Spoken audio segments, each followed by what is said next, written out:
Hello students.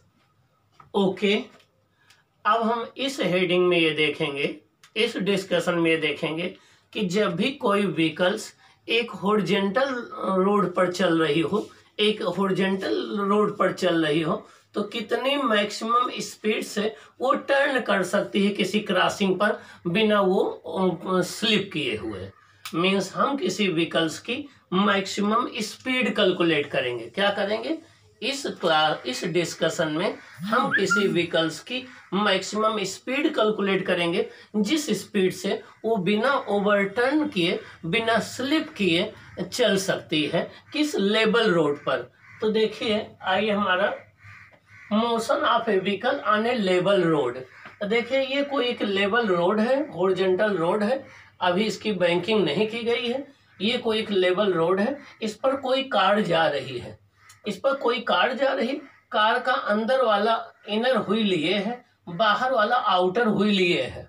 Inner वाले wheel पर normal reaction N1 है, आउटर वाले व्हील पर नॉर्मल रिएक्शन N2 है। कार का weight W equal to mg इसके सेंटर ऑफ ग्रेविटी पर डाउनवर्ड एक्ट कर रहा है। इनर वाले व्हील पर फ्रिक्शन F1 है, आउटर वाले व्हील पर फ्रिक्शन F2 है। ये देखिए, हमने सर्कुलर पाथ शो किया है। इसके सर्कुलर पाथ का सेंटर इधर लेफ्ट में पड़ रहा है, इसका सेंटर इधर है। सपोज कर लो ये R रेडियस के पाथ में जो है वो टर्न कर रही है किसी हॉरिजॉन्टल रोड पर या लेवल रोड पर। तो हमें फाइंड आउट करना है कि ये कितने मैक्सिमम स्पीड से जाए कि बिना स्लिप किए ये सेफली टर्न हो जाए। हमें, जैसे आप बाइक चला रहे हो या कार चला रहे हो और रोड पर आप टर्न किए, हॉरिजॉन्टल रोड पर टर्न किए, तो आप कितने मैक्सिमम स्पीड से चलो कि बिना स्लिप किए हुए सेफली टर्न कर ले जाओ। आइए देखें कैसे करेंगे। Let a car is moving on a horizontal road.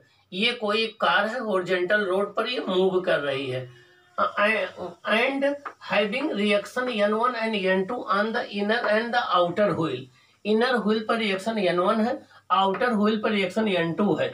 F1 and F2 are the friction on these wheels, और इन व्हील पर F1 F2 फ्रिक्शन है। W equal to mg is the weight of the car acting vertical downward direction. जो W equal to mg इसका weight है। अब इसके हम FBD फ्री बॉडी डायग्राम की बात करें तो कौन कौन से फोर्सेज कार पर लग रहे होंगे? एक F1 और F2 लग रहा होगा। F1 plus F2 negative X direction में toward the centre of the circular path. ये toward the centre of the circular path है O। और दो नॉर्मल रिएक्शन लग रहे हैं, एक्ट कर रहे हैं, N1 और N2, ये वर्टिकल अपवर्ड एक्ट कर रहे हैं। अब कार का weight W equal to mg ये वर्टिकल डाउनवर्ड एक्ट कर रहा है। तो N1 प्लस N2 ये वर्टिकल अपवर्ड एक्ट कर रहा है, W इक्वल टू mg ये जो है वर्टिकल डाउनवर्ड एक्ट कर रहा है।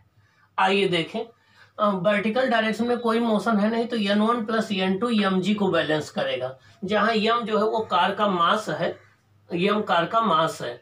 अब टोटल फ्रिक्शन फोर्स हो जाएगा F1 plus F2 mu N1 plus mu N2 equal to mu N1 plus N2। और N1 प्लस N2 किसके बराबर हो जाएगा? देखिए, N1 प्लस N2 mg की इक्वल हो जाएगा। यहाँ पर N1 प्लस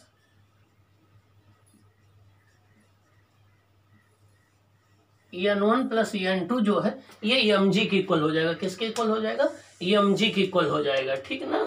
तो आपका अब टोटल F1 प्लस F2 को हम F मान ले, टोटल फ्रिक्शन को, और ये total mass of the car F equal to mu into mg आ गया। ये टोटल फ्रिक्शन हो गया जो रोड और जो है टायर के बीच में एक्ट कर रहा, ये मैक्सिमम फ्रिक्शन है। ये मैक्सिमम फ्रिक्शन हो गया जो रोड और टायर के बीच में एक्ट कर रहा है। अब अभी इसके प्रीवियस क्लास में बताया था कि जब भी कोई व्हीकल्स या कार रोड पर टर्न करती है तो उसको जो सेंट्रीपिटल फोर्स चाहिए वो कार और टायर के बीच में लगने वाले फ्रिक्शन फोर्स से मिलता है।